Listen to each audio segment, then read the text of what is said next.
I forgot to share it. Oh, okay. It's okay. Yeah. It's okay. Just recouping from my minister. Oh yeah, you married some people. Yep. That's good, man. That's awesome. I noticed. Did you have circle track guys? You know, Oh. like yeah, Are we live? We that are. was a little different. Okay. Oh yeah. Yeah, that was probably rough hanging out with circle track guys. I'm not. No, they were actually really cool. I was Oh, you're giving surprised them a lot of credit. after all the shit you've told me about them over the years. Yeah, I they feel were like you're actually giving pretty them a lot of cool. credit. Yeah. Did anybody get hit with a tire iron? I think there was only one fight at the end of the night. So Okay, that's fairly standard operating Standard procedure. procedure. the bride for was the not circle happy. trackers. Not happy at all. Yeah. Yeah. That stuff's typically frowned on, man. It's But other than that, 2023. it was a Fights at great weddings. wedding. We had a really good time. Did you? Oh, You yeah. promise? Did Oh, you yeah. behave yourself? I There's think no- so. Did you have cocktails before you performed the ceremony? Yeah, they got ready in my basement and played golf and yep. Yeah. Yep. I thought. So it was I suppose these are some like random people you met at a bar in Memphis, Missouri, or something. No, I knew them, and Oh. but like when they were first dating, I said, I was like, oh, you could tell they kind of liked each other, and they were acting, they were playing the game that they didn't like each other, but when one would walk off, the other one would be like, where'd he go? Where'd he go? Where'd he go? Yeah, yeah. So I was like, you guys are probably gonna end up getting married, you know. Are you And- sure it's and then of course I said, oh, I'll marry you.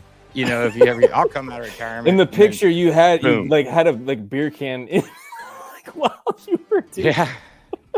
Hey man, I Jeez. require alcohol to do services. I mean, it's just Yeah, It's a lot of pressure. it's the man. Lord's Yeah. work, man. It's it is. Yeah, I'm I telling mean, you, I even dude. I was drinking a Busch Light. I mean, you know, I was I forgot my cooler. Yeah. I ran home and got that before the reception. Yeah. Let me run home real quick and snag this cooler. I It's did. my lifeblood. Do you I tell you, man, I think people sleep on how that's a stressful endeavor. Like overseeing a wedding, like, and you know that It's like your everybody's biggest day. You don't hanging want to on mess your it every up. Word, Right. every word. Yeah. yeah, You don't everything wanna- you say, they'll remember. Like you know. Mhm. I forever. don't think that I messed up once this time. I don't. Well, if I did, I don't remember because I had enough drinks. See, it's the key to everything. the key to everything. Yeah. Yeah, Yeah. That's I don't know if I that's think the you have case, enough, but- you forget. Oh my gosh. Yeah. Yeah. Just don't remind me tomorrow how it went. We'll all be good, you know, because in my head, I did great. So Yep. Oh, yeah, crushed let's it. just go with that. JT walks off stage and is like, got another one. Good job. Yep. There we go. Yep. You You know? should have brought that microphone because I'd be dropping that sumbitch right now. Yeah. Jeez Louise. All right, Let's roll the roll the intro. show. Yeah. Listen, I've never had any problem expressing my opinions, but what we're doing here is bigger than that. These are conversations that need to be had in an unfiltered way. Drag racing's all I've ever done. It's all I care to do.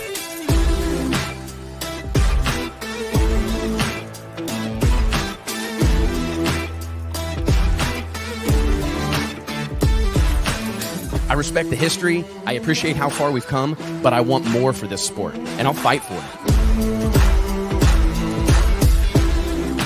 It's uncut, it's unfiltered. This is the show of shows. The biggest names in drag racing. No holds barred.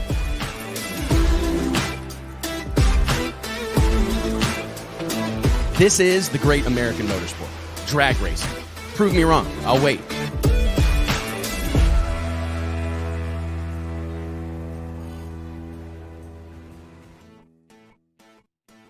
To be honest, for someone to prove me wrong on drag racing being the great American motorsport, I really am. I've waited and waited and waited for someone to like hear me say that in this pre-recorded bit and like have an opinion.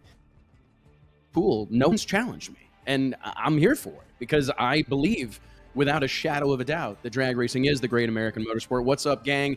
Wes Buck here, Drag Illustrated Magazine, checking in. It is Wednesday, September 20th, 2023. Got a barn burner of a show lined up for you today, as always. Got a couple of little housekeeping things I want to take care of here right away.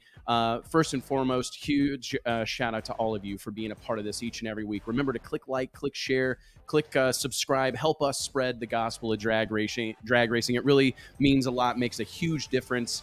And hey, man, do your part, right, to help us shine a light on the sport of drag racing and all the incredible men and women that make this sport what it is. As I said, we got a big one for you today. We got Matt Hartford, fresh off a huge win at the NHRA national event that kicked off the countdown to the championship at Maple Grove Raceway, the House of Chaos, as it is now known in Pennsylvania.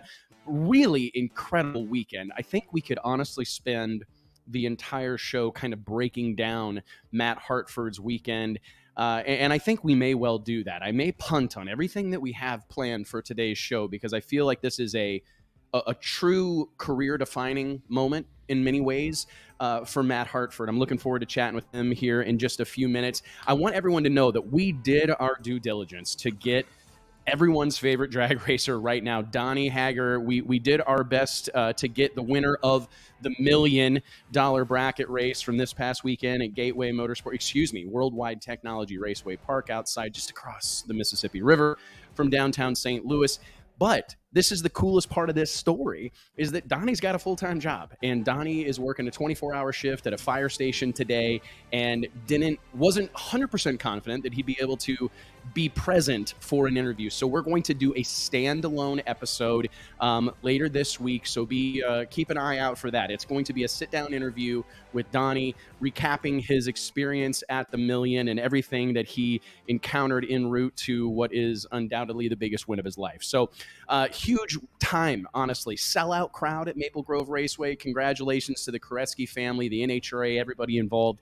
I got to tell you, there is nothing that makes me feel better than seeing a racetrack full of people. I was looking at photos from Maple Grove over the weekend and following along on NHRA.TV and, of course, on Fox Sports. And I'm going, how can we not be, collectively, as a group, overwhelmingly optimistic and excited about the sport of drag racing in 2023, especially as we find it in the fall of 2023.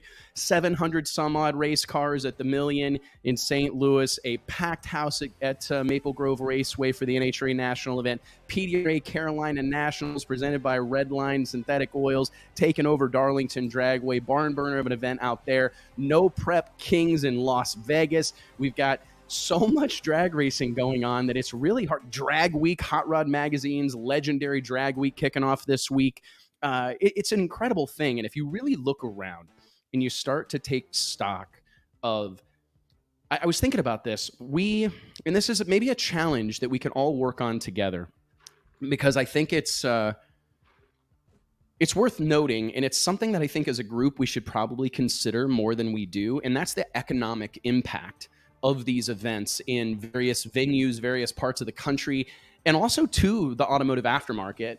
It's funny, if you talk to anybody in the political landscape or anybody that's tied to SEMA or PRI or any of these big entities that exist in our sport, they're really quick to talk about how those events impact the local community or how our sport or the automotive aftermarket, the size of it in terms of dollars and cents, right? And I think a lot of times in drag racing, I was really laboring over this over the weekend, we seem as a group, and I'm lumping myself in here as well, so like guilty as charged. I'm not pointing fingers, but it's something that I wonder if we should start to explore a little more frequently. It seems like the pass-fail for pretty much every drag race under the sun is how many cars showed up.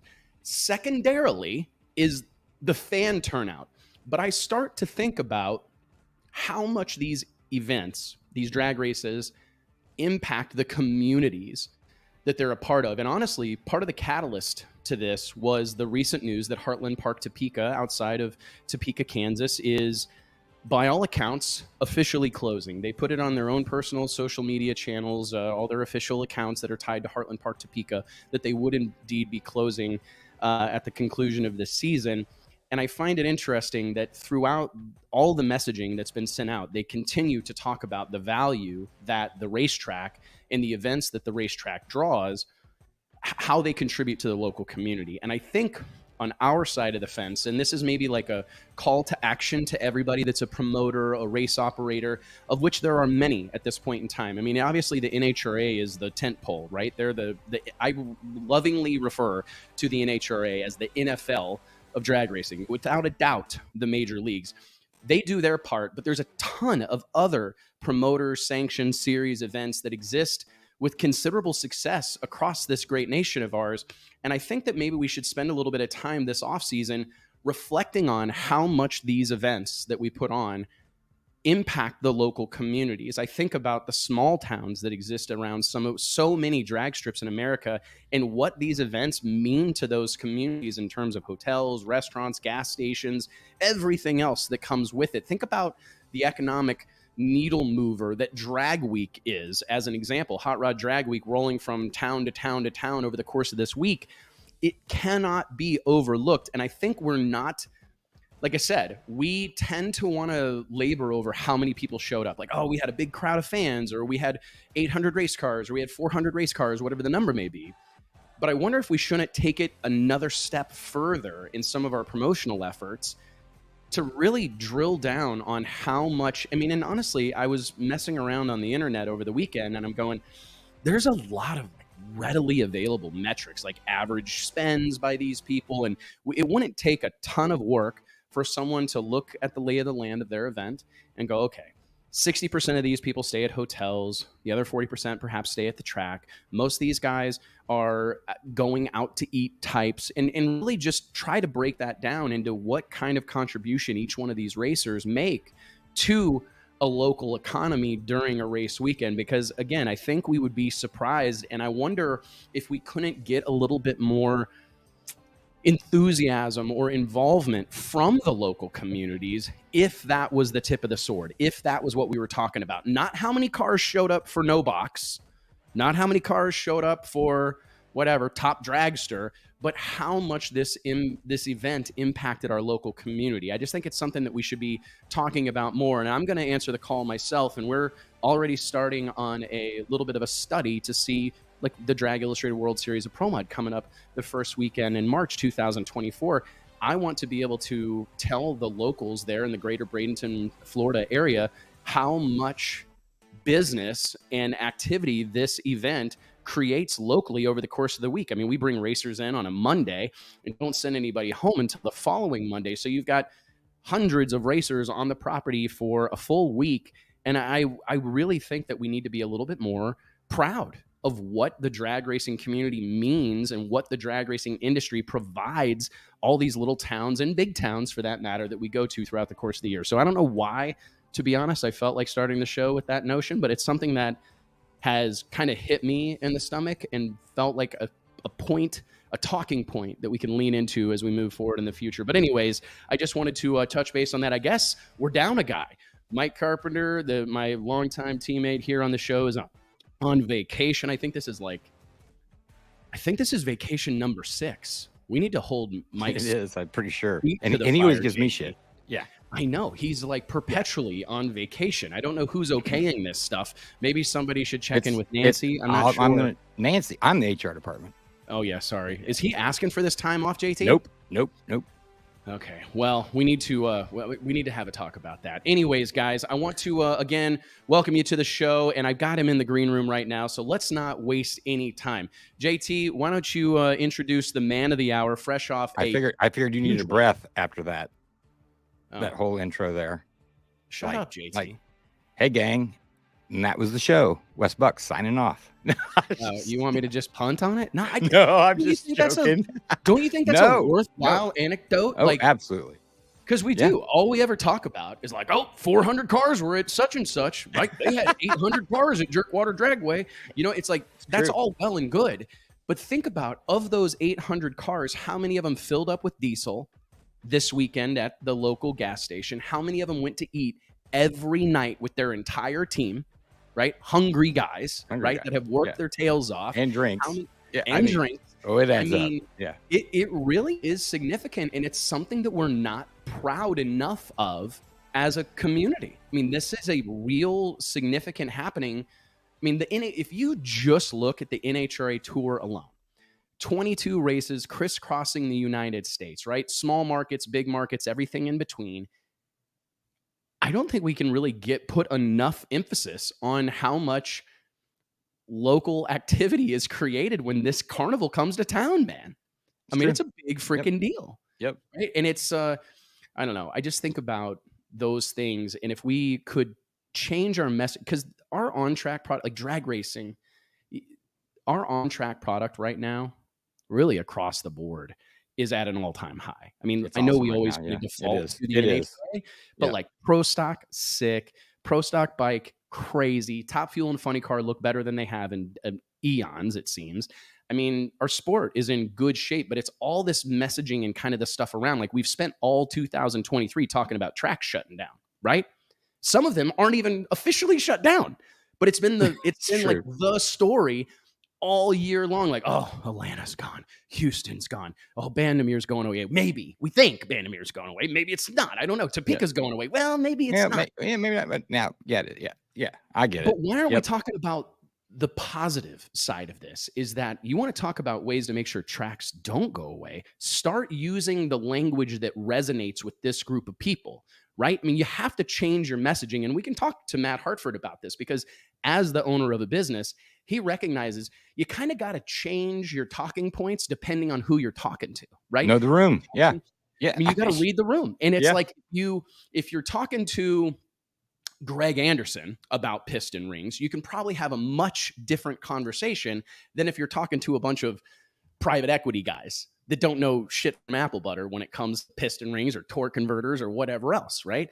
Yeah. So I think, or a city council or anybody else, you're not going to talk about the hardcore drag stuff, but you're going to talk about how much money it generated for their community. Yeah. Oh, I know. Drag racers go to a city council meeting and want to talk about 60-foot times. Let me tell you something, Bob. My car went 918 this week, and they're looking at you like you have 3 heads. But if instead the conversation was, they know that he shaved 3/10 off of that too. Right. Did you know that we had 700 hotel rooms rented this weekend, full this weekend, because of XYZ drag race? I mean, that's a much more meaningful conversation. But again, we as a sport so frequently just do what we've always done. And I do think as we head into like whatever this new world is that we're living in, we got to change some of the talking points. We got to change the language we're using, because drag racing is, I know I use this phrase a lot, but I mean, it moves the needle. Everywhere we go, big events, small, everywhere in between, has an impact on that local community, and we're not proud enough of it. So anyways, guys, I want to remind you that this week's episode of The Wes Buck Show is brought to you by, where's my notes? Oh my goodness. Who's the first Just wing it. Wing it. Oh, Stroud Safety. Ladies and gentlemen, remember that each and every episode of the Wes Buck Show is made possible by way of our friends at Stroud Safety. Stroud is known for their top quality racing safety equipment, from drag chutes and seatbelts to fire suits and blankets, all 100% made in America. Log on to StroudSafety.com today and make sure you tell them we sent you. All right, guys. Without any further ado, JT, let's bring him on. The one, the only, a living legend at this point in time, Matt Hartford. What's going on, buddy? Hey, how are you? I'm good, man. How about you? I mean, I don't even breathe. Just breathe a little bit. Go get a drink. Yeah, I'm good, calm down. Just I love it. Now Matt's gonna pick on me. Now Matt's gonna pick on me. Okay, here we go. Well, hey, I know you've been doing something of a PR tour after the big win in Maple Grove, but I would really like to go back post-Indy. You think about the NHRA US Nationals, a lot of drivers can hang it up, so to speak, after winning that event. And being there and seeing the energy and the enthusiasm in your camp on the heels of that win, couldn't have asked for more, right? A career-defining happening. But I guess a few days later, you find yourself in the hospital. Like, can you? Yeah, in Indy, the biggest race of the year, right? It's Indy. I mean, you win Indy. We should still be celebrating from winning Indy, is how I looked at it. But no, it's your body will tell you when something's not right. And by Thursday evening after Indy, my body had told me something wasn't right, and I found myself in the emergency room. And lo and behold, they decided they wanted to take some organs out of me just because, one, they said it was going to cause me issues if they left it in there, meaning the appendix. And 2, I was looking at it, maybe we could balance the car a little bit better, just get a little bit of weight out of me. So we did that, got the appendix out, and spent the next couple of days just discussing with family and doctors and crew about how the fact I was going to Reading regardless. And started my healing process, and And lo and behold, come Thursday, I got on a plane and went to Reading.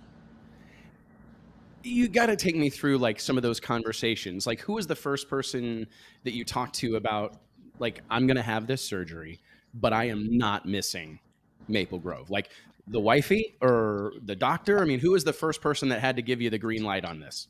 Well, the wife was saying, you're not going to Reading. And I said, no, I am. And the doctor was in the room. So I was trying to explain to the doctor that I just want to see what my abilities and what my limitations would be in 7 days from the surgery.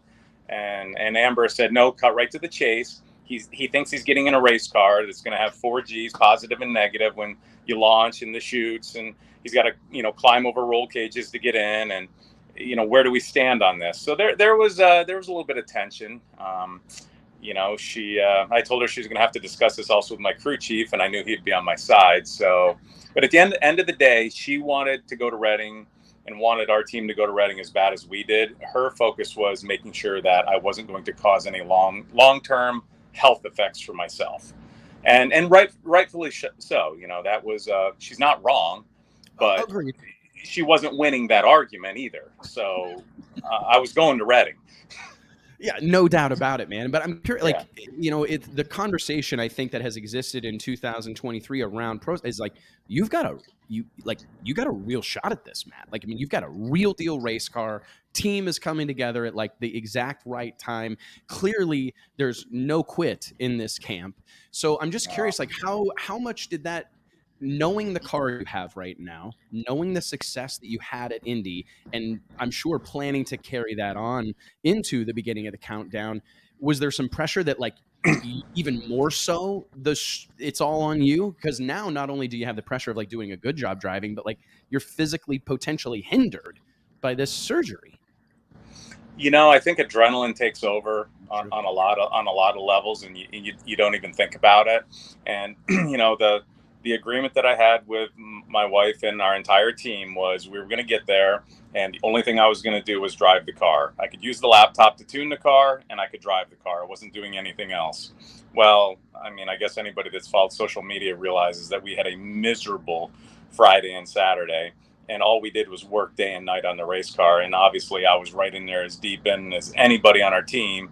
And, Eddie and KI and Adam and Amber, I mean, we were all of us upside down underneath, in between the car, just anything we could do to try to figure out what the gremlin was inside the car.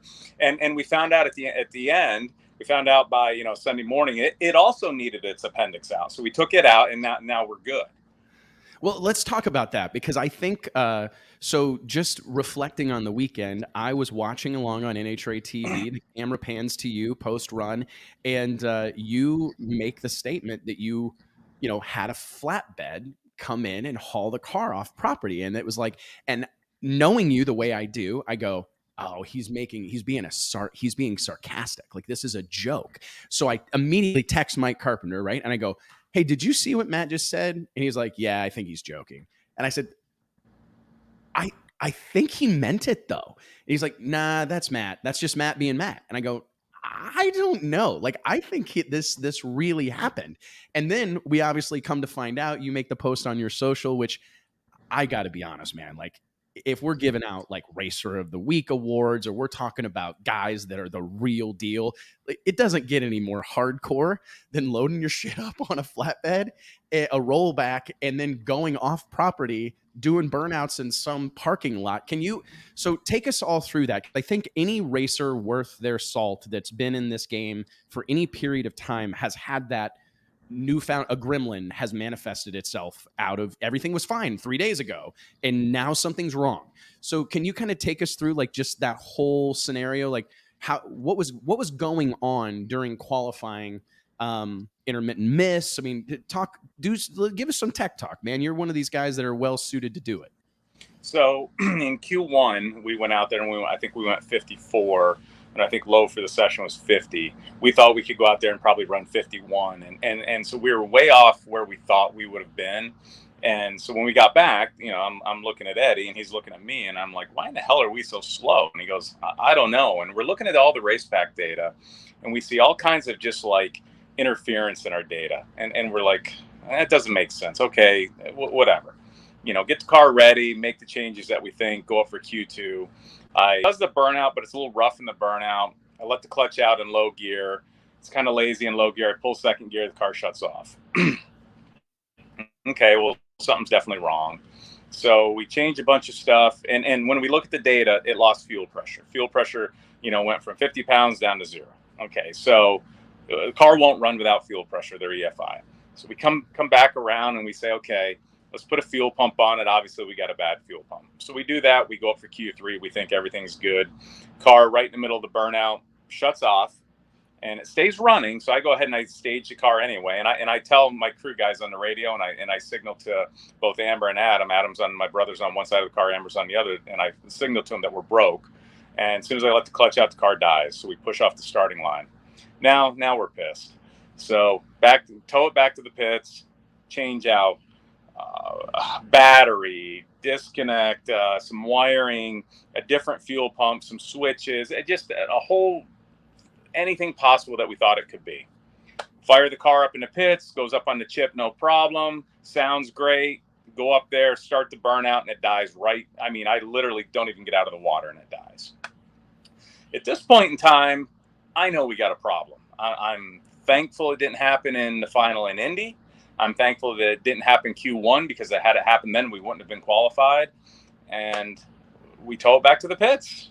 And I said, okay, guys, everything front to rear in the car that you can think of that we should change. If there's anything that we haven't changed, or even if we have, we need to change it again, because maybe we have multiple problems. One time it looked electrical. One time it looked like a fuel pump. And I said, start changing parts, anything we got in the trailer, whatever we can do. So we changed a few things. And I said to Rob's towing out of Pennsylvania, who happens to be there. He's on the grounds with all his tow trucks, because he's the towing company also for Maple Grove. I said, Rob, we need a rollback, and we need a place that we can go, a shop that we can go. It's got good lighting, where we still got more stuff we need to change in the car. And we also need a place that, has, an area that if we want to just try to do a burnout when we're done, we can. He goes, oh, I got a place. Don't you worry. And so we try to be quiet about this. Our goal was for this to never be public. This was supposed to be, hey, so we acted like we were rolling down to the scales, and a few people seen us, and they were wondering what we were doing. And so we get down just past the scales, and the rollback's there. You got the bed down. Up on the rollback we go, and lo and behold, Aaron Stanfield comes rolling by in a showdown car, and he's hanging out the door. I mean, he's out the window, like just his mouth open, eyes wide open, going, what in the hell are you guys doing? I said, nothing to see here. Just keep moving. And at that point in time, I knew everybody would know, because obviously you're not getting one of the pro stock teams seeing the car on a rollback, and it's not going to get around the pits. So as we're rolling out, also the Fox people decided it was time to put their camera on the car as it's leaving the grounds on a rollback. Now, we did have NHRA permission to leave, so it was not like we were doing anything that we shouldn't have been. We were just trying to keep it quiet. So we get over, we go down the road, get over to the shop, unload the car, make some changes, and I go to do a burnout, and it dies again. And so we just started changing parts and fired up again, and then we basically caught the back of the car on fire because we had another electrical short in the car. So at that point in time, we basically said, Uncle, changed a few things, made sure the car would start and run again, came back and said, okay, starter, fuel pump, water pump, wiring, starter wire, main wiring, ignition switch, fuel pump switch, that wire, the wires from the battery to the charger, the wires from the battery to the disconnect switch, disconnect unit, everything has to be changed again, because now we've basically burnt the wiring up in the car. So we changed it all, and everybody was saying, and this was we started at 5:36 a.m. on Sunday morning doing all that. And everybody's saying, is it fixed? Or are you messing with us? Do you know that it's fixed? Do you know that it's not? And we're like, listen, until we can go do a burnout on the starting line and leave the line, I'm not saying anything, because we thought it was fixed Q2. We thought it was fixed Q3. We thought it was fixed Q4, and we were wrong every time. So we set the car up like it was fixed and went up there, and in my mind, I was like, nothing ever happened. This is round one. Like, we had the best qualifying we ever could. We're just not qualified very well. And, I feel bad for Greg. He shouldn't have been in that position. We should have never been in the bottom half against him round one. And our car ran decent. It didn't run as good as we thought, but it was definitely better and gave us something to work on because we'd missed 3 runs. And, you know, all those parts and all those, you know, bits and pieces are in a box, and none of them are going back on the car until they're either getting thrown away or they're going back to the manufacturer to be tested. That whole situation, Matt, like I'm thinking through, you're on what, day 2 of a 3-day race weekend. Everybody knows the grind this is. You're in the midst of a back-to-back-to-back 3-race stretch. Interjecting that kind of chaos. I mean, obviously you talked about the adrenaline kind of taking over, but it had to be tough to like keep everybody's head in the game when it seems like everything that could go wrong is going wrong at precisely the worst possible time, correct? I would think so with a lot of people, but our team's a family, you know, literally some of them blood and the rest of them should be blood family. But you know, something not at any moment in time did any of us have any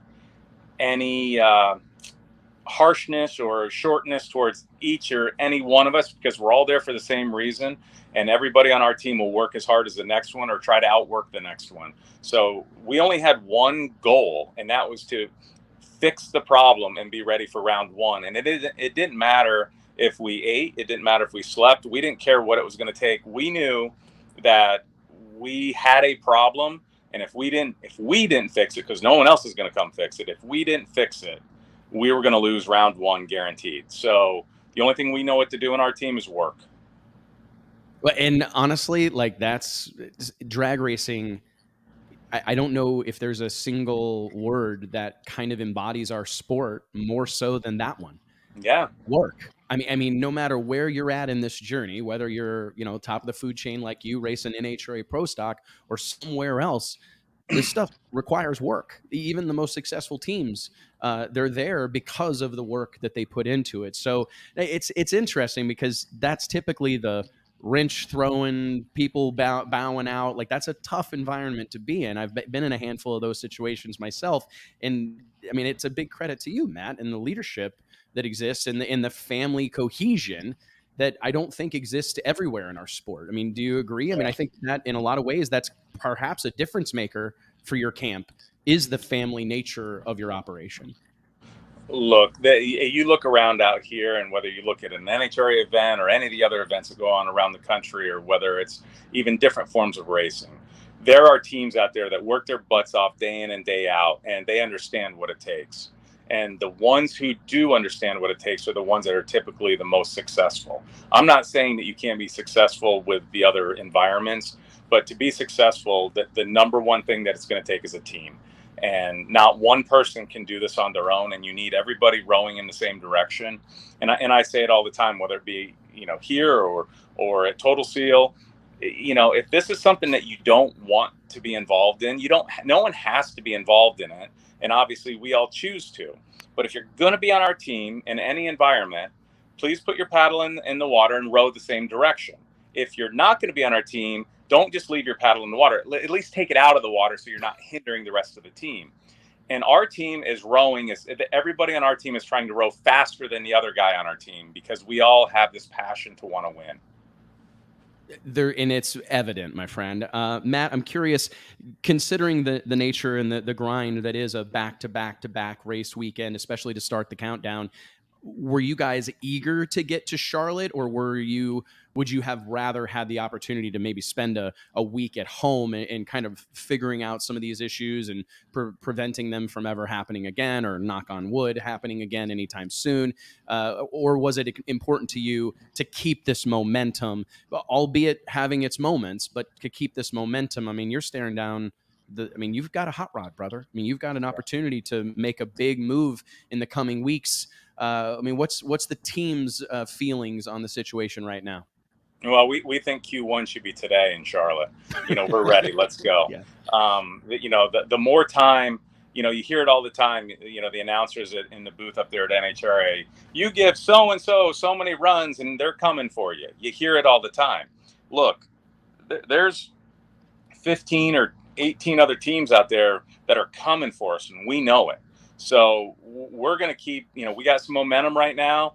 By no means do we think that, we've got a better car or a better driver or a better team and that's than anybody else. But what we do feel is that we have a great team. We have a great car. And if I keep my head on straight, we can run with anybody out here. So for us, our goal is stay in our own pits, keep our head down. There's 20 more rounds to go, which means there's 20 more win lights left to this championship. And we're going to treat each and every one of those as it's do or die. And we're just going to focus on that and not care about all the noise around us.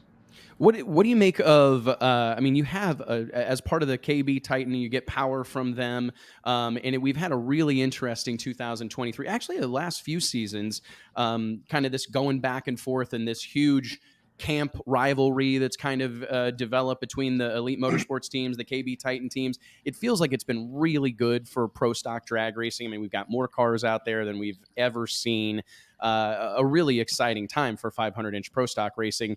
I mean, are you surprised at the state of affairs at this point in time with how strong this category remains? I mean, it wasn't that long ago that, all the rumblings were that 500-inch pro stock racing was fixing to go the way of the dodo. Car count was down, but we seem to have really turned the corner. We're going to have another race added to the schedule in 24. I mean, what's your take on kind of the pro stock state of the union right now?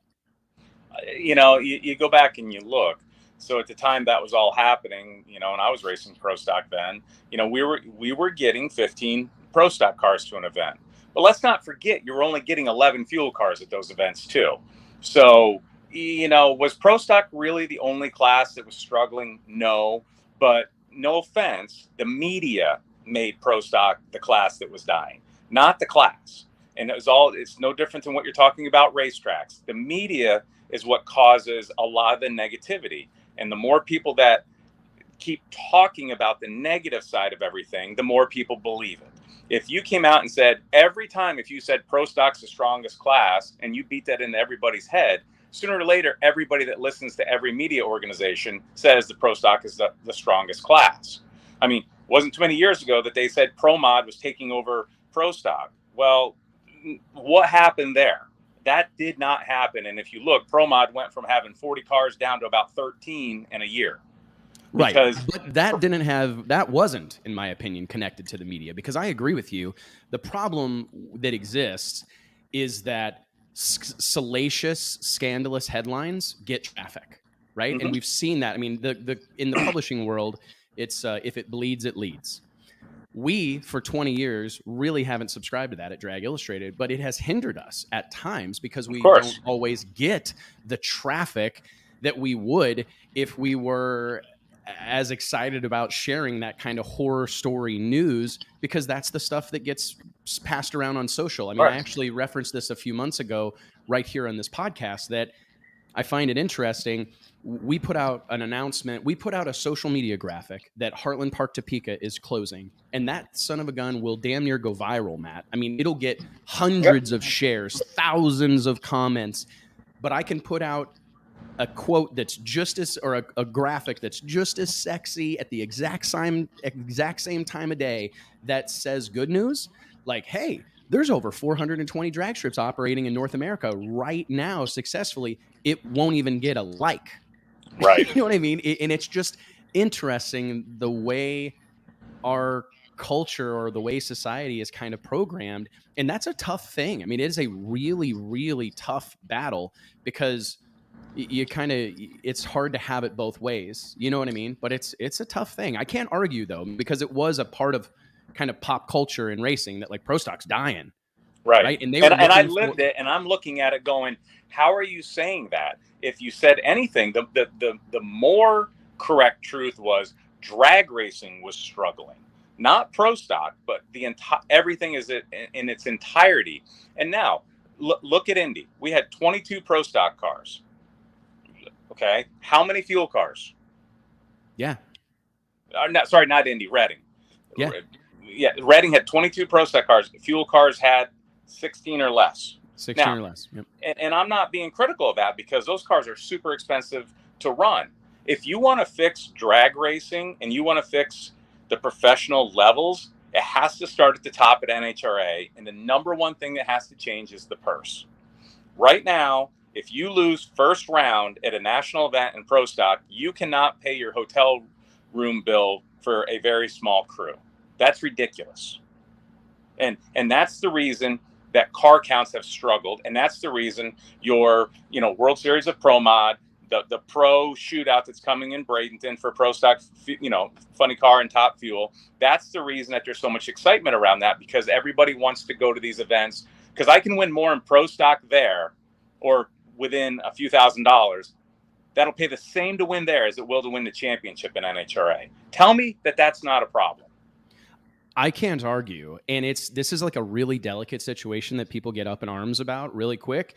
But we have the business model has to change in professional drag racing, because I think in a lot of ways, NHRA has been really reliant on just the unrivaled passion and dedication of this group of people. I mean, and it is unique. I promise you that if you had to pay, if it cost you to go bass fishing what it costs to go pro stock racing, you would not go bass fishing. No, you would not go, whatever hobby it is. Like, I'm going to hurt JT's feelings, but like, if it cost this much to go golfing, you would not go golfing. No, period. We do it because it's the best sanctioning body in drag racing in the world, bar none. Hands down. It's got the history. It's got, getting a Wally, you eat and breathe and sleep to get a Wally. Look no further than Amber's reaction. Like, I look forward to that when she jumps into your arms. Like, I wish we had more of that, because it's moments like that, Matt, that I think indicate to our fan base how much this stuff means.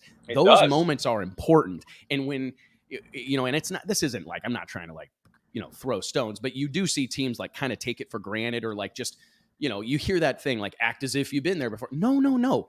Act like it's a big deal. You need to treat this like a big deal, because it is a big deal. And I agree. Where do you think what's the answer on the purse thing? Because I would argue that I think the money's there. Like, I'm not trying to do like forensic accounting here, but I look at the crowd we had in Maple Grove. I look at the crowd that was in Gainesville, the crowd that's been at so many races this year. I mean, do you agree that that's something that just has to be like a sit down moment where there's a conversation that's had? Like, we have to find a way. I don't think Matt Hartford's looking to make millions pro stock racing, but if he could at least minimize the bleeding, right? If you could at least slow the hemorrhaging, I think you'd be a lot happier. I mean, is that correct? I mean, do you feel like that's the conversation that has to happen? It is. And by no means do I think that I have the answer for NHRA. And by no means, I don't count their pennies at night. So I don't know if there's extra money. I don't know if they're having to spend their own money. I have no idea, because I don't run that business. I do run a business, and I look at our balance sheet every day, and I look at our P&L every day. I don't see that with NHRA. So the only thing that I can say is, if you want to grow any business, the number one thing you never do to grow is cut. So if you think that cutting something helps you grow, you're wrong. And I've said this to anybody, that from Cromwell to Brad Gerber to Jeff Morton I've said it to a ton of different people. We need to find money, and it's up to the racers to also help and encourage and try to get sponsors to be involved with NHRA. But it's also up to NHRA to work with the teams and the sponsors that we bring to them, so it can be a mutual benefit for both, so that it can help the sport, but it can also help the racer. And think about how many top sportsman guys or top dragster guys or some of these outlaw guys would love to be able to come over and get into a pro stock car.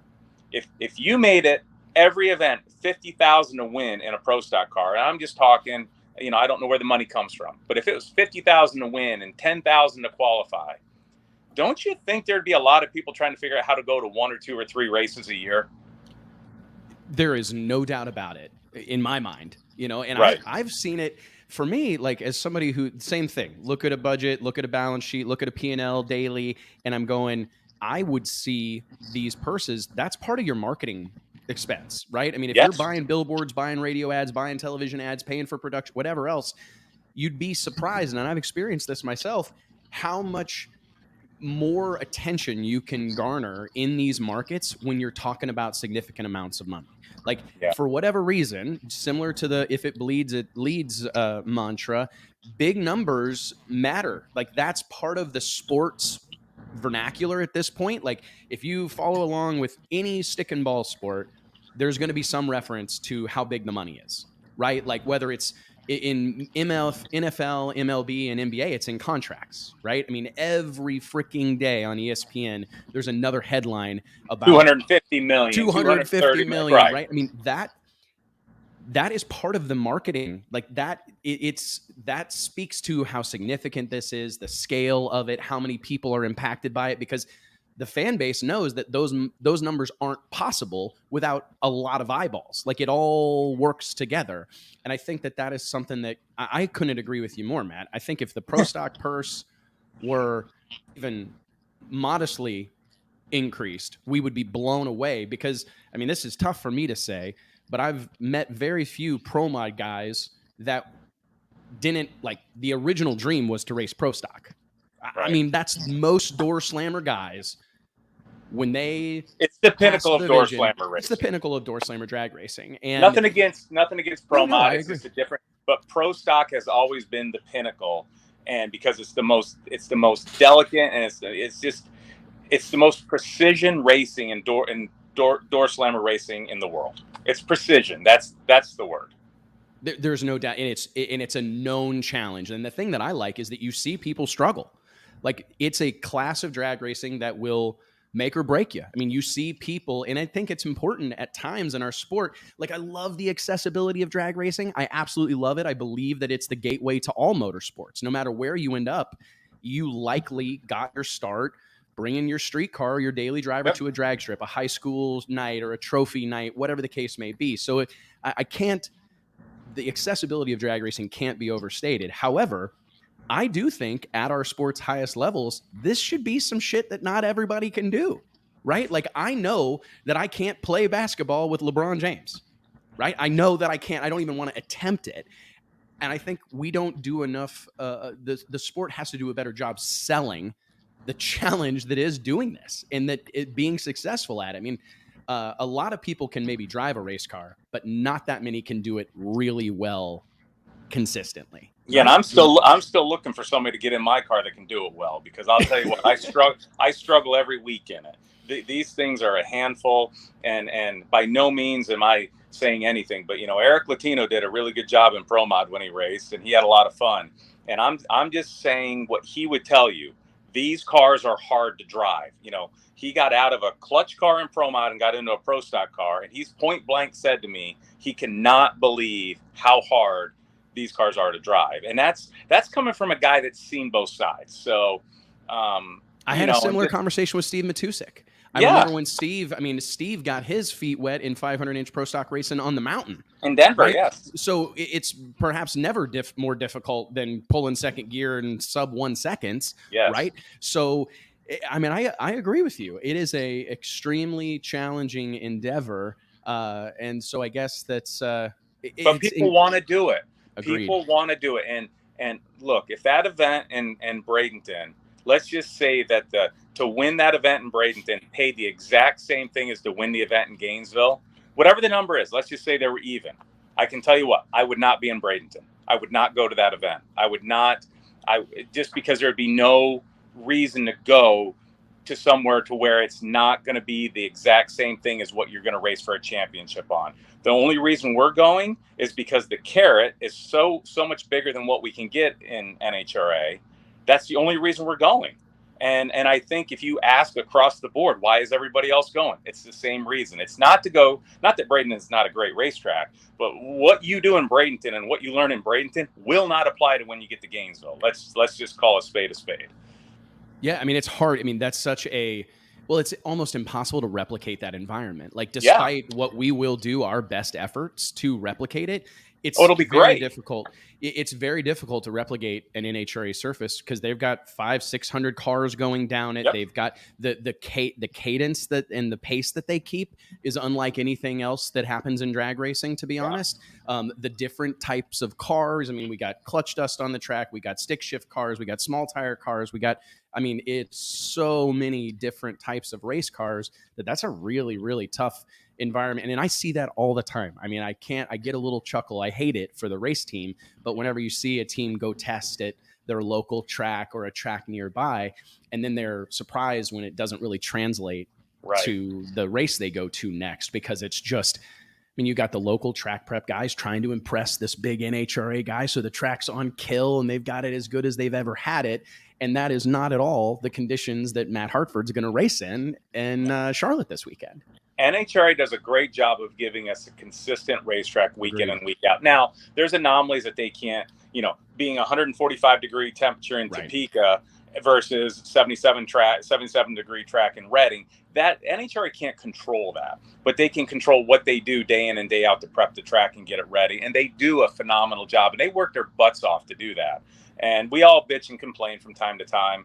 But let me tell you, I don't know how many of the 30 or 40 guys that do that and girls that do that, I don't want their job. They are so underrated for what they do for us out there.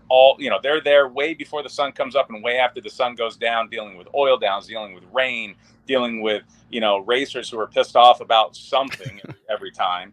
So, but like I said, I wouldn't want to be anywhere else but NHRA. If we want to grow this sport, cutting the purse. The first time that I qualified in pro stock, I got paid more for losing first round than I did when I lost first round in Bristol this year. Think about that. 15, 18 years later, the purse money was better then. 20 years ago, the purse money was better than it is today. That's wrong. It is wrong. And I really don't know how else to phrase it, right? Like, because the politically minded person is going, all right, be easy with what you say next. But I struggle with it as well, because I'm going, I don't really see, I have a hard time wrapping my head around that as well, because I look at it the way everything else has transpired. And I also, here's the other thing, and kind of to pile on to the Pro Superstar Shootout coming up next spring, I do think what I'm seeing, in my opinion, is racers taking responsibility. Because I don't know about you, but I'm a big personal responsibility guy. Like, I'm willing to look in the mirror. I own decisions, good, bad. Yep. That's part of, in my opinion, being a man, part of being a leader, part of being a business owner is you have to own it, right? We're going to do the right thing. We're going to do the wrong thing. Sometimes, somewhere in between, but you got to own it. And I think racers, to your point, to allow a situation to exist 2 decades later where you're racing for less money, that's what I'm seeing. And I've shared that with a lot of folks, that I believe what I'm seeing, the interest that we've had around the Pro Superstar Shootout, speaks to racers taking responsibility and going, you know what, we're not okay with this, right? We are going to cast our vote with our wallets, right? We are going to cast our vote with our time and our energy, and we're going to go support this event because we want to create change. And I'm hoping that that's the ultimate result of this deal, is just a new economy in drag racing. We're going to find out, because it's I don't know what's going to come of this, but I did say to the powers that be at NHRA, if they were smart, they would keep their eyes open at what's going on here and not just dismiss it like, oh, it's not NHRA, oh, you don't get a Wally there. If there was 10 of those races a year and those events conflicted with NHRA dates, but the payouts were the same, I can tell you what, it would be, you would have teams making some really tough decisions about what they're going to do. They wouldn't do it for one race or 2 races, but if there was 8 to 12 of those races a year and the payouts stayed that high, you would have to think teams would want to go run for the money versus the Wally. And I don't know, but if everybody was smart, they'd keep their eyes open with this. I think so too. And I think that's all that, to be honest, my personal belief is that I think that there's a scarcity mindset that has permeated drag racing for a long time. Like, I see it in sponsor relations. I see it from track to track. And everybody, and you know what, I give a lot of grace here. I cut a lot of slack, because I think people are just They're doing what they've always done, right? A lot of these businesses exist in our space are generational. Like, you know what I mean? A grandpa started it, handed it down to his son, who handed it down to his son. And, you know, I think a lot of us are just doing what we know. But the fact of the matter, at least in my opinion, is that there is enough to go around.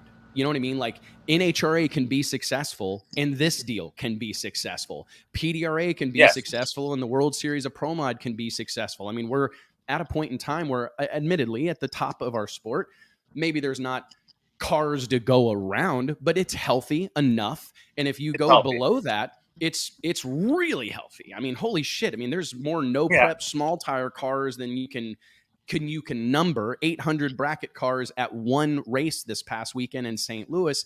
I mean, there's a lot of race cars in the country. And I think if we could all, it's kind of one of those can't see the forest for the trees moments. We need to like step back and recognize what's good for the entire community is good, you know, for all these little segments and series and sanctions. And I mean, that's all we really want to do is I kind of have always felt I wanted to leave the sport of drag racing better than I found it.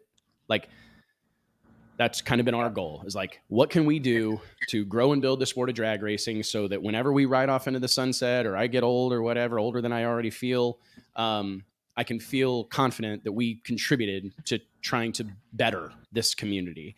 And I mean, I hate to say it, but sometimes dollars do that. You know what I mean? And there are people out there that are willing to contribute and see value in this. Cause that's the other part of it. I'm hearing one good story after another from sponsors right now. Like you've got a tremendous amount of sponsor support right now. The drag races are a great place to conduct business. They really are. NHRA has going for them that no one else does. And that's a great TV package. And it's getting better and better and better. You know, Steve and the entire Fox crew are doing a phenomenal job. I mean, you've got announcers out there who, you know, they're calling it, you know, what was that in Anchorman? I read the news or, they're making sure that the fans sitting at home is getting the highlights and the lowlights. They're getting across the board. They're not getting any favoritism towards drivers. They're getting exact, this is what's going on, whether, you know, the team's struggling or they won the race. And without the TV show, you're not going to have the sponsors.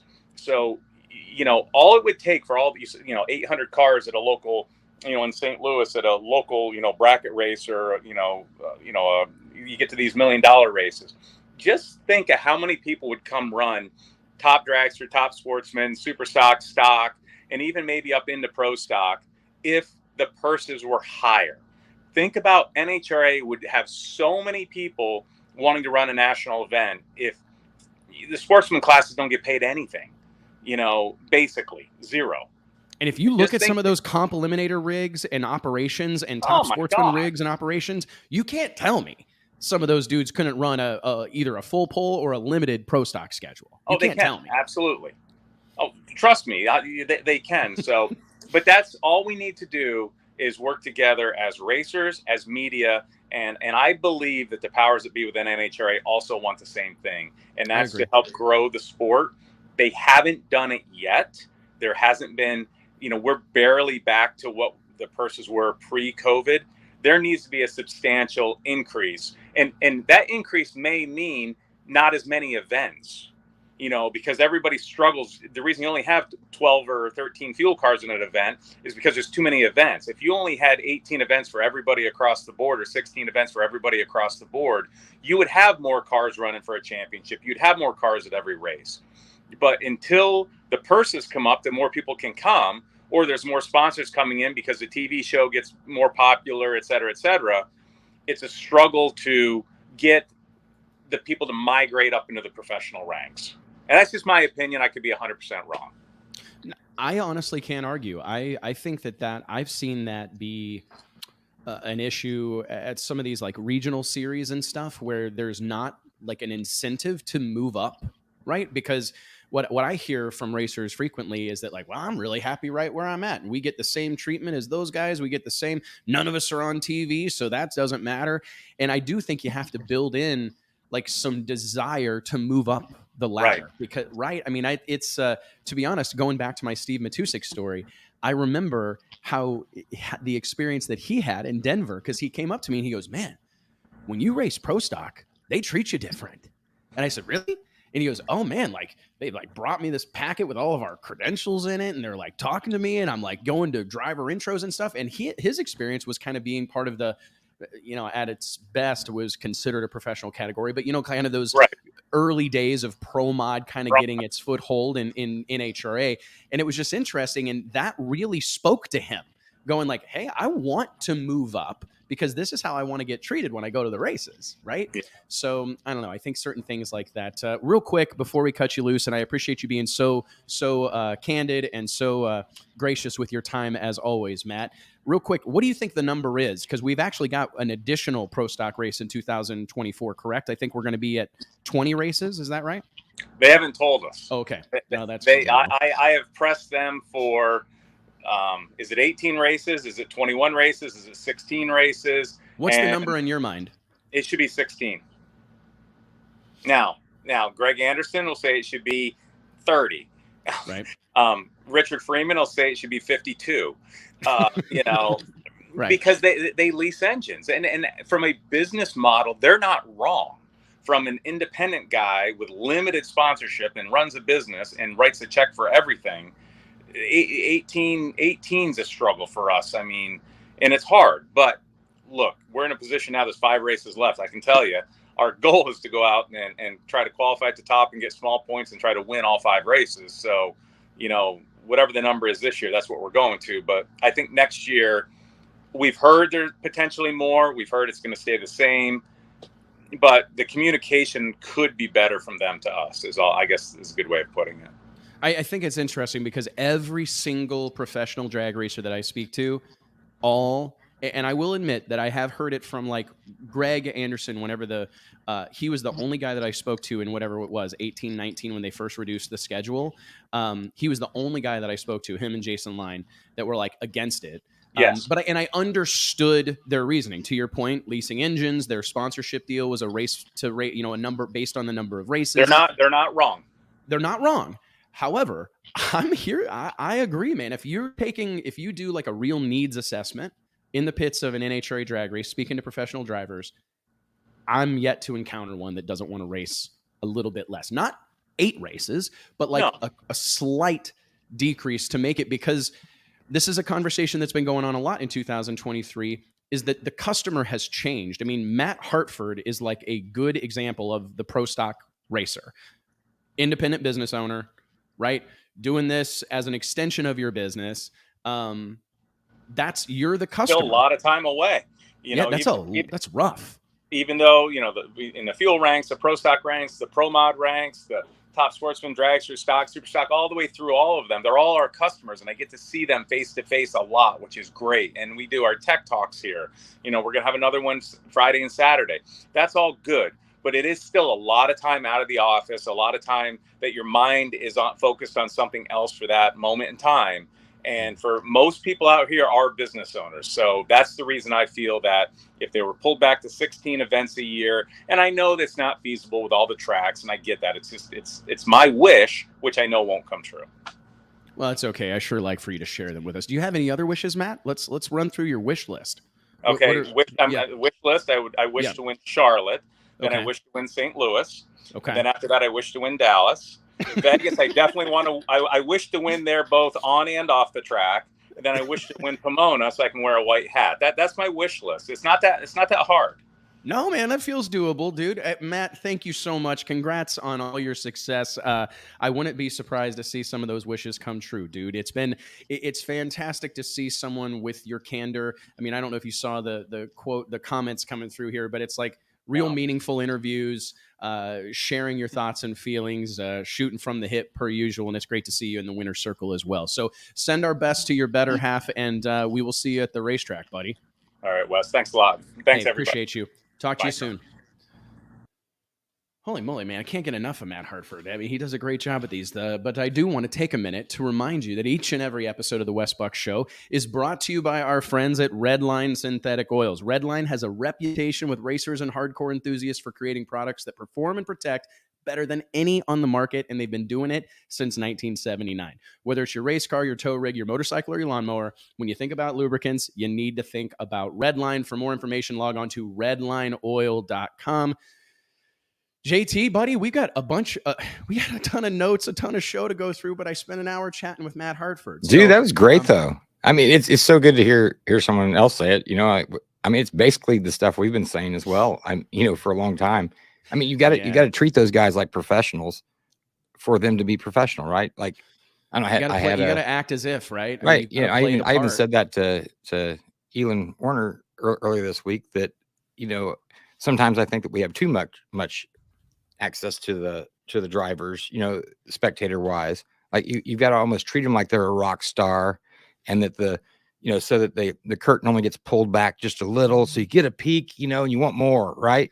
It's funny, man, because I actually thought about this. Like, could it be argued that the every ticket is a pit pass, open pits thing is a detriment? And I know that this is like really explosive, like that people are going to like be very mad at me, but I do wonder sometimes, because to your point, I think that like when you go to a NASCAR race, or when you go to a Formula One event, or when you go to a major stick and ball sport, like it's a big deal to see the athletes, like to be within earshot of them and be able to yell at them is like a real special experience. You almost missed your own party, the DI after hours party, so you could catch a glimpse of LeBron James walking through Capitol Grill. Remember that? I mean, like that's a true story, because it's that big of a deal, correct? I mean, true. And then the payouts, to me, they got to pay, it's got to pay so well that you want to work up to that. So you're working to get to that point. Maybe it doesn't pay shit down here, but eventually, if you work your way up to become a professional, then it pays well, and it pays well enough that you have everybody trying to get in. So it is hard to get in. So then you probably have teams making decisions as, am I the best driver for this team for us to get in or get up to that level? Maybe I ought to give this kid over here a shot who's killing me on the light every time I go against him. But we have the money if we went together. You see what I'm saying? Like everything snowballs at that point, and then you do start getting, the more people that you have trying to get into that, then the more exclusivity. Exclusivity. There you go. There. Yeah. That you have, and when you have that, then you get to kind of, well, like you said, you get to make your own show. I mean, everybody's trying to get in. Sponsors will come with that. I don't know. I think I think that's what you have to do. I tend to. I mean, professional. There's a reason. Professional. I agree, and it's weird because I feel like there's nothing that has gotten people up on the tire more so, like race fans, more so than the way we do these invitation-based events. But like that is such a big part of the promotional aspect. Like that is a big piece of why racers want to be a part of it, is because they don't want to be the one that isn't there, but you have to create that atmosphere. Like it doesn't happen on its own. I promise you. I mean, we've seen, innumerable races come and go, and huge events come and go, and the ebbs and flows that we've seen over the course of time. But when it's something that's readily available to everybody, it's not special, right? And in that, I honestly think that I venture to say my 2 cents, like kind of continuing down this path, is that I think that we will see the NHRA Pro Mod Series become an invitational type of deal. I don't know that it'll be an invitational, but it'll be like a charter system. That's what I would do. I would literally, if I was the NHRA Pro Mod group, and I'm not so sure that I wouldn't do this if I was PDRA, I would have X amount of spots, and I would create charters just like Formula One or NASCAR, and I would sell them. And you buy a charter and you're automatically entered into all 10 races that we're going to do this year. We don't got to worry whether or not you're going to come. You're committed, right? I mean, make it exclusive, make it limited, create a limited inventory, and you would be blown away. Overnight, they will have more interest than they can serve. Overnight. I mean, if they decided collectively, we're going to sell 28 30 charters to the NHRA Pro Mod Drag Racing Series in 2024. Those are the only people that are going to be able to run these races. Screw all this different driver stuff, all that shit can, all of that. Not great, in my opinion. Sell charters, and I think you'd be blown away, and you need to have places for the people that don't make it. Like but specifically with Pro Modified, there's a lot of places to race right now, right? I mean, there is, yeah. You can run Midwest, you can run PDRA, you can run NMCA, you can run Northeast Outlaw Pro Mod, you can run all these different big money shootouts that happen in the country. I mean, there's going to be some more events coming out of Kansas City in the coming months and years. There's a lot of places to race those cars, but you have to. That's what happened to the NHRA Pro Mod Series specifically, is that deal. You used to have to know somebody that knew somebody that owed somebody a favor to get into that deal. You either had to sponsor the series, stroke a check, do something significant to get into that deal. And when that was the case, they were lined up. Yep, you had people fighting to get into that deal, offering to, I'll pay for the TV package. I'll do this. I'll do whatever. My business will support this, because they created an exclusive atmosphere. And again, I know that our sport for 70 years has kind of been built on this come one, come all, everybody's welcome. But we're also like, if we want to have a different future, we may have to do some things differently than we've historically done them. And that's not to say don't find a way to provide a home for everybody. I want anybody who wants to go drag racing should have the opportunity to go drag racing. But at the pro level, I don't think it's a crime to make it tough, right? To make it an exclusive environment. It's not. That's what it means to be a pro. Anything else, you literally have to sell your soul to make it to be a pro. In any other sport. So and it shouldn't be any different in drag racing, really. It should be the best of the best. It should be the absolute, the baddest ass driver that's out there that gets a shot. It's really kind of sad that it doesn't work that way, to be honest with you. Well, and that's honestly, I think that's one of the things that has made the Gage Herrera story so exciting in NHRA Pro Stock Motorcycle, is that this is a guy that didn't bring millions of dollars to the table with sponsorship. Matter of fact, I think it could be argued that the Vance and Hines team kind of forewent some sponsorship dollars in order to put a qualified, talented, uniquely qualified person on that bike, and the results speak for themselves. Absolutely, they put the most talented kid they could find on a bike that they knew would win, and by God, they're winning. And it's been really cool to see. Honestly, I think that's one of the stories of 2023. It's Gage Herrera, Pro Stock Bike, doing what he's done, and considering the background that he has. This is like a street bike guy. This is a regular motorcycle racer that you can find. These guys, motorcycle drag racing is enormous right now. Look at the Extreme Drag Bike Association, the XDA series that exists, Jason Miller's deal up in the Northeast part of the country. They go all over, but this thing gets hundreds and hundreds of motorcycles at every event they have. And to think that someone got plucked from there to go race in the big show, that's the way it's supposed to work. That's the way it's supposed to work. Yeah. But it typically doesn't. Right. Typically the people who get the ride or get the seat are people that bring Taco Bell to the table. My uncle owns Pizza Hut. I've never driven a race car, but it looks really cool. I kind of want to. Yeah. Right. I think that's real. that it's great to see some people that are getting a shot in the sport of drag racing, not because they come from wealth. I'd give them a shot if they own Taco Bell. Yeah, dude, if they owned Taco Bell or Pizza Hut or Pepsi Cola or Wendy's. Oh my God. Yeah. Yep. No, I got a sponsor, Who's your sponsor? This ought to be good. Today it's Royce Freeman. Oh, I thought you were going to say somebody's name at Alcoholics Anonymous. Yeah. Not today. He's the head of Pro Stock Security, I believe, and anger management. So yes, I've got that going for me today. The NHRA Pro Stock anger management counselor. Yes. Royce Lee Freeman. Oh my goodness, man. Oh my goodness. All right. Hey, real quick, throw the graphic up I want to touch on these subjects quickly. We've got a limited amount of time here. And again, I want to thank everybody for participating in today's show. It's been fun to catch up with Matt Hartford, but I don't want to just completely forego some of these segments we've been working on. Let's dive into Racer of the Week this week. I mean, we just hung up.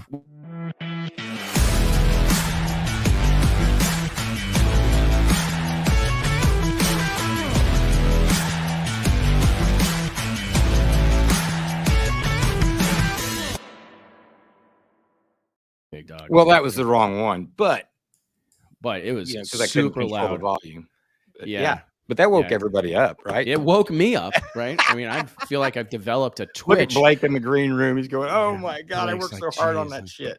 And JT destroys it. That's okay. Matt Hartford, obviously in the conversation for this week's Racer of the Week. Travis Harvey, fresh off a huge weekend at the PDRA National event in Carolina, Darlington Dragway. I think this is an interesting one that we actually received via email. The reason I'm looking away is because I think this is worth reading. Got an email from a listener of the show, and he said, "Hey, Wes, driver of the week, racer of the week." Let me correct. This is probably tough to qualify given this was such a big weekend in drag racing. Nevertheless, it feels worth mentioning that Travis Harvey, the Carolina kid doing double duty at PDRA Darlington, was massively impressive. He was the last pair down the track in Pro Nitrous and the first pair in Pro Boost. The guy goes like 004, I think. Let me see this here. Goes 003 in the nitrous car against Jay Cox, comes right back, gets in the blower car, and goes 004. I don't know that it can be explained how impressive that is to get in two completely different race cars, two completely different power adders, combinations. I'm sure they've done all they can to make the cars as consistent as possible from one to the other, at least with the location of things. But massively impressive. And I honestly don't know that there's a more dangerous driver in drag racing right now, especially fast door slammer racing, than the Carolina kid, Travis Harvey. So definitely think Travis deserves mention. How can you not mention Donnie Hager after his huge win at the $1 million? The story has been well told over the course of the last week or so. Only able to scrape together the funds to enter the big day at the $1 million. Goes there not with a toter home and a motor home and a stacker trailer and 3 cars and all these different spares and quadruple entered and all these other things that typically happen at big money bracket races. Goes there with a pickup truck, an open trailer, and wins the race without a delay box. I spent about an hour trying to explain the significance of this happening to my wife over the weekend and struggled. But it's never happened before. I don't believe it's ever happened before. I mean, you're talking about these are the best electronic equipped race car racers on the planet Earth. I mean, these are the best of the best. And to see someone like Donnie roll in there and get the job done without electronics, without all those aforementioned things, sleeping in a tent. Awesome. Massively incredible story. I think it's so far the story of the year. There's been lots of big stories this year. I'm very, very, like, if I look back on all that's happened in 23, I'm like very satisfied. This has been a badass year for the sport of drag racing. And these moments just remind you that it doesn't have to be pro stock. It doesn't have to be top fuel to create magic. And that is a moment that I believe will inspire participation in that event, specifically the $1 million drag race at Worldwide Technology Raceway Park outside St. Louis.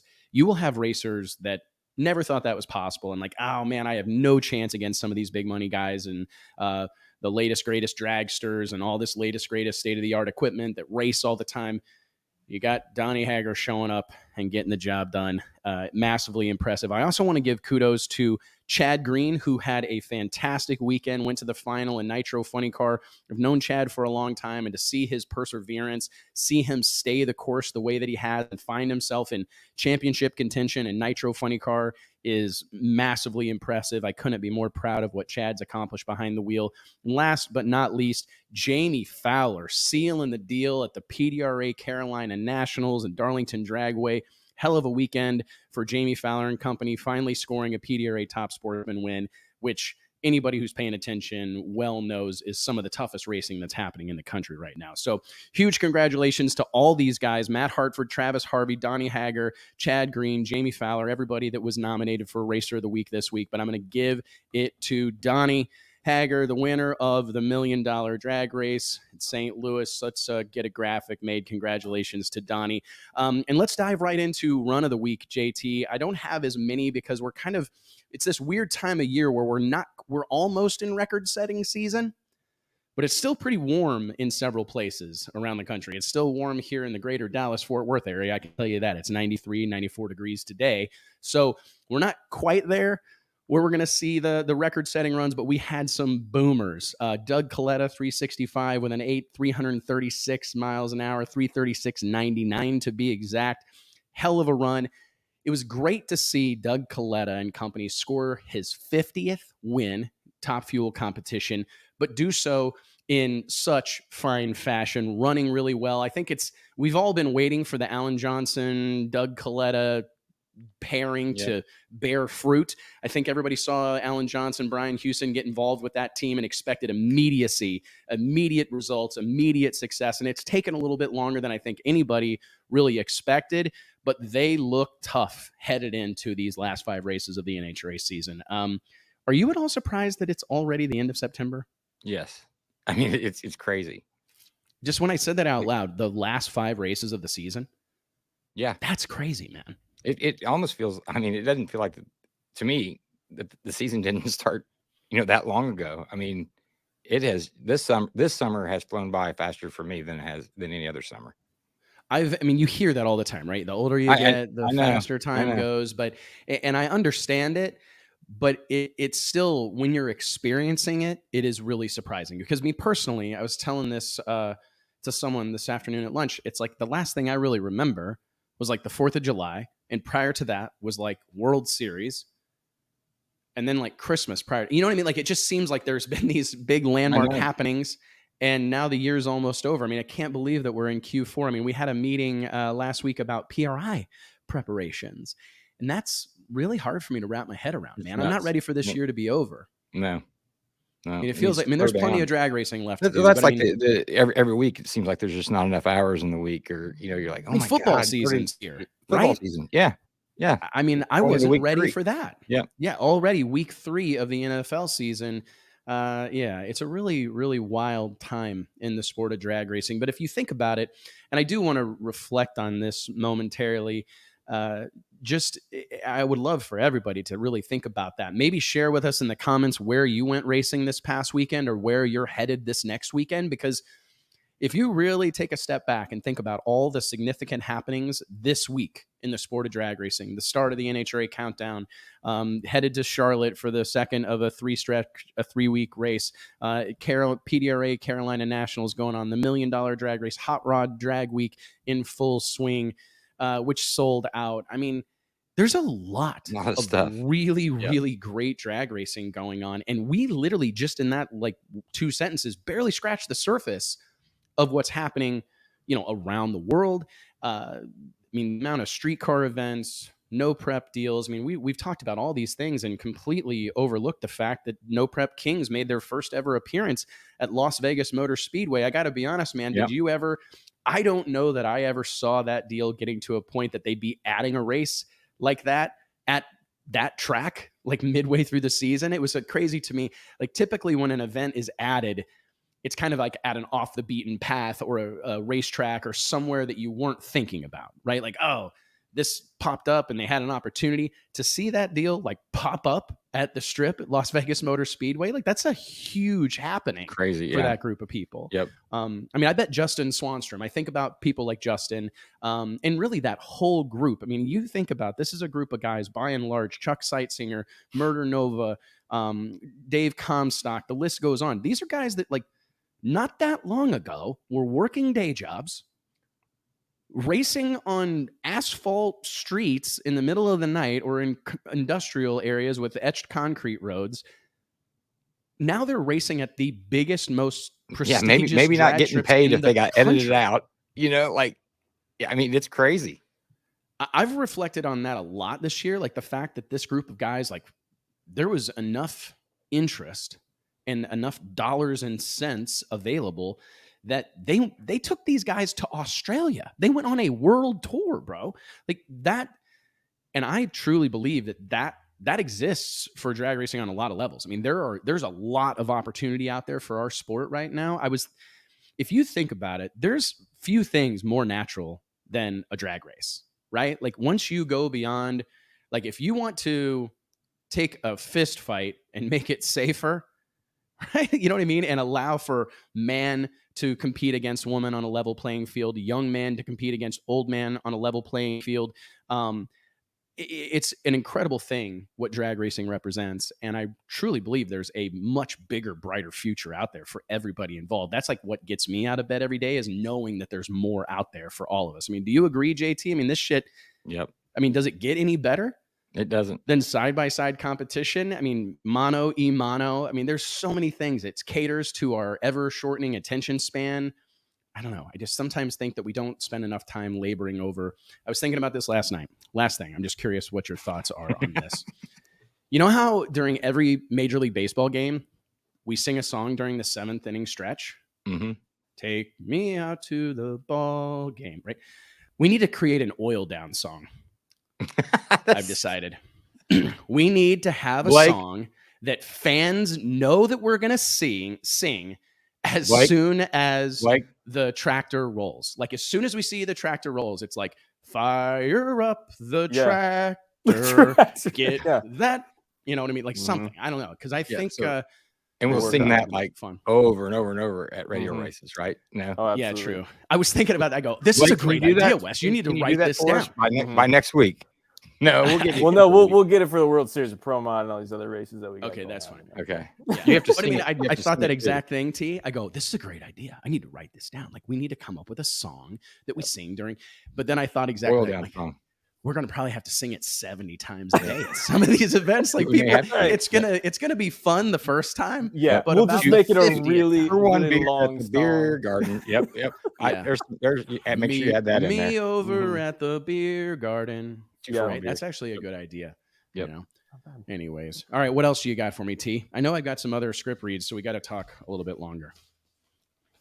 What else do we have going on? You want to ask me some of these questions? Okay. I don't have the questions. So okay, here I got. Let's do rapid fire. Here's some of the questions, and I want to remind everybody, if you've got something that you want us to talk about here on the Wes Buck Show, the Ask Wes segment of the show this week is presented by Aeromotive Fuel Systems. Here's some of the questions that we got. First one, will the driver lineup be the same at the World Series of Pro Mod? Rapid fire answers on these. The answer is no. We are going to shake things up, bring some new people to the party. Very excited about it. Very similar in terms of car count, overall inventory of cars, but we will maintain our invitation format. But we got a couple of tricks up our sleeves to bring some new faces to the deal. However, I do feel we watch strongly, that stuff all year, right? I mean, we do. I mean, it's kind of who's performing. I mean, it was the tightest. It was the tightest race of the ever. That was the tightest 32 car Pro Mod field in the history of the world. Right. So we got to have great cars. Got to have great cars. And I will say, I want to throw this out there. Anybody, if there's somebody that you think deserves a shot that might not be on our radar, let us know. Send us messages, send us emails, campaign for them. We want to know about it. If there's somebody Mike Carpenter. His phone number is 703. No, and it's funny because I actually, let me pull this up real quick because I think it's worth mentioning here. Hold on. Where is it at? Scott Lang scored his first ever win at the PDRA Carolina Nationals, the Red Line Oils PDRA Carolina Nationals this past weekend in Darlington Dragway. And it was really cool to read through some of the quotes from Scott Lang, because one of the quotes that he provided our own Drag Illustrated editor-in-chief, Nate Van Wagenen, was, I'm trying to find it. Where's this at? I hope Wes Buck was paying attention. And I got to be honest with you, hearing that type of stuff just gets me revved up. The fact that anybody is out there racing right now with aspirations of getting an invite to the World Series of Pro Mod, that's what I'm here for. Like, that is so freaking validating and so exciting to me personally, that there are people out there going, I hope what I'm doing right now, I hope the investment, I hope the time, the energy is being noticed. And I promise you, Scott, and anybody else that's listening, it absolutely does. We are 100% paying attention. And I would love to hear if there's somebody out there that you think deserves a shot at the biggest, richest pro mod drag race in the history of the known universe.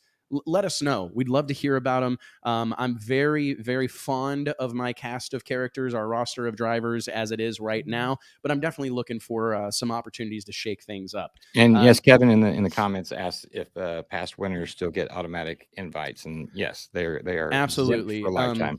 They're exempt for a lifetime. So anybody who's ever won this event won the World Series of Pro Mod, and that includes Mike Bowman, the man, the myth, the legend, Carl Stevens Jr., the late Scotty Oaksis, as well as most recently Spencer Hyde, automatically invited to the following, or to the World Series of Pro Mod forevermore. Next question I got. How do we get tickets to the Pro Superstars Shootout? Well, you can log on to thefote.com and click the logo there, the Pro Superstar Shootout. You can also follow along on Drag Illustrated Social. And we have a soon-to-be unveiled Superstar Shootout website. That'll be superstarshootout.com. Tickets are available there, and they will sell out. They're on track to sell out now.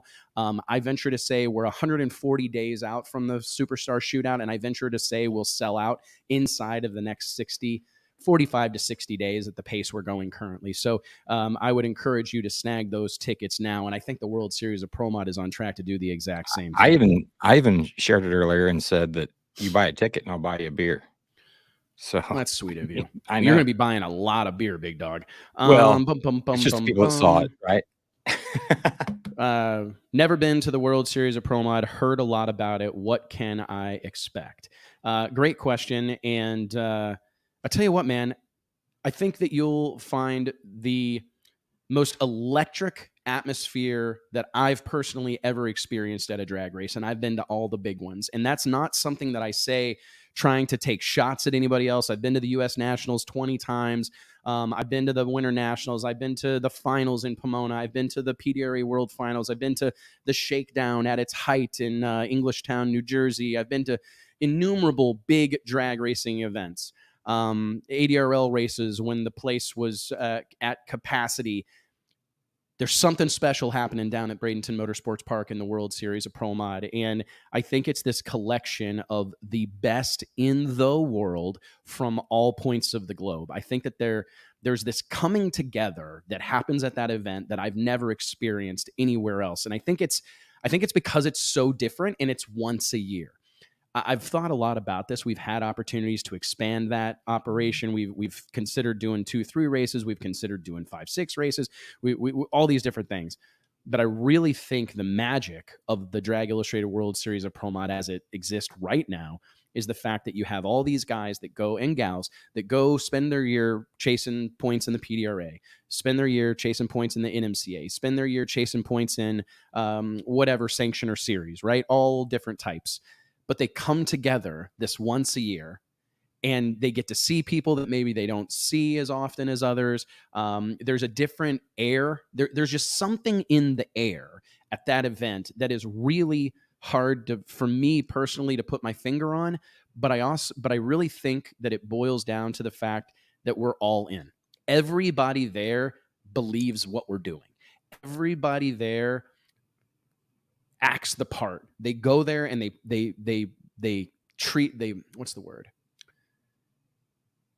act like superstars. They go down there and they wear it, and you can see it in the way they behave in the staging lanes, the way they carry themselves, the number of people that are there. It's different. I mean, you see a team that maybe races 12 races a year, and whenever you see them at the track, there's 3 or 4 of them there, right? They've got driver, wife, a couple of crew guys that help. But at the World Series of Pro Mod, everybody's rolling deep. I mean, every team's got 20 people with it.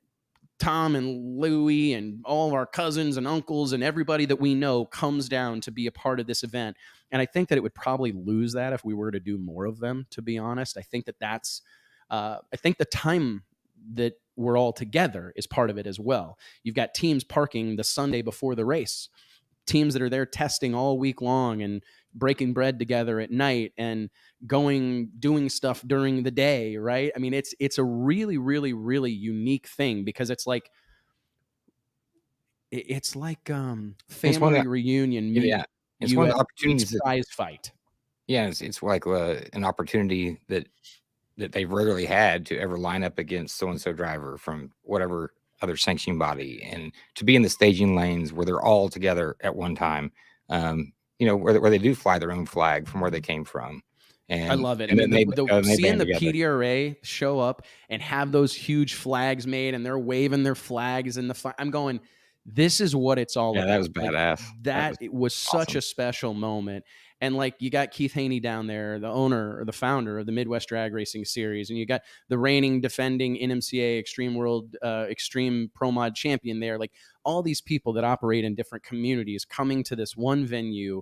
And I got to tell you, 100,000 to win, winner take all, is also a big part of it, because there's this electricity around the circumstances, right? I mean, and you have to create dire circumstances, and it's tough. I've said it right here on this show. I said it during our drivers meeting. If I had my druthers, I'd give everybody that came to the race $100,000.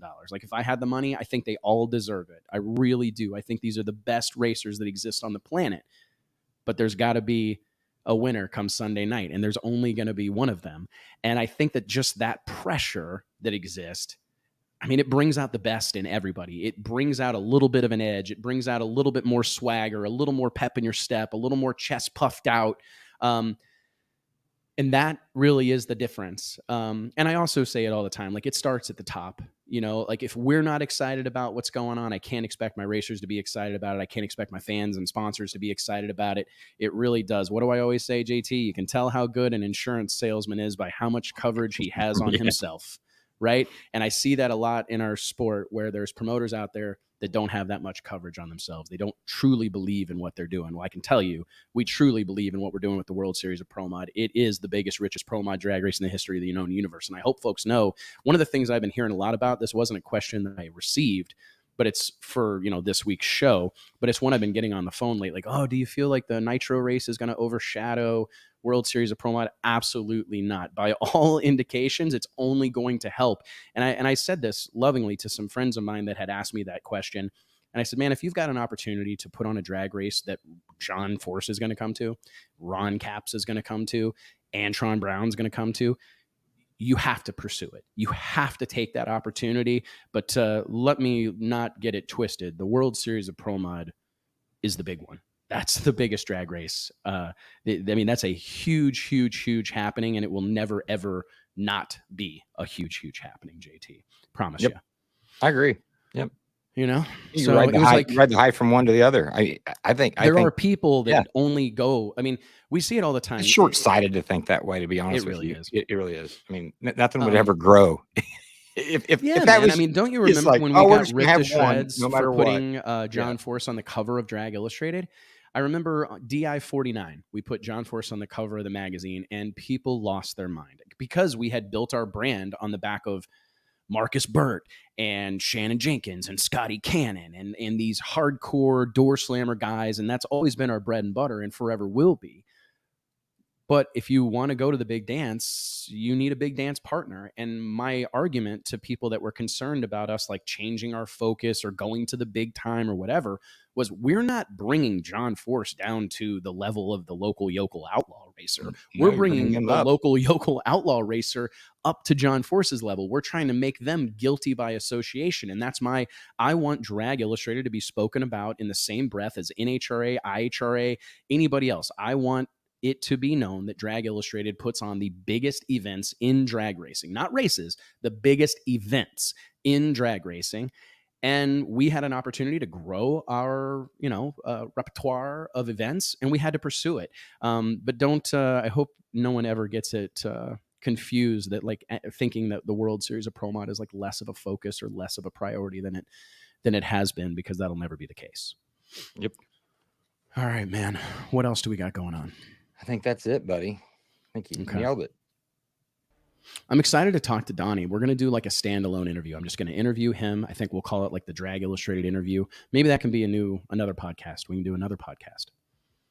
Awesome. How many have you done with Jason Dukes here lately? The racing business is popping off, bro. We've been knocking out several of them. I mean, we've had I think he's like 3 weeks ahead or something right now. He told me yesterday. Yeah, we had Elon this week. We had who else do we have? Oh, we had Tyler Crossnow this morning, which was a really good interview with Tyler. I mean, I just can't. It always just blows my mind how long Tyler has been in the business, and he's only 31 years old.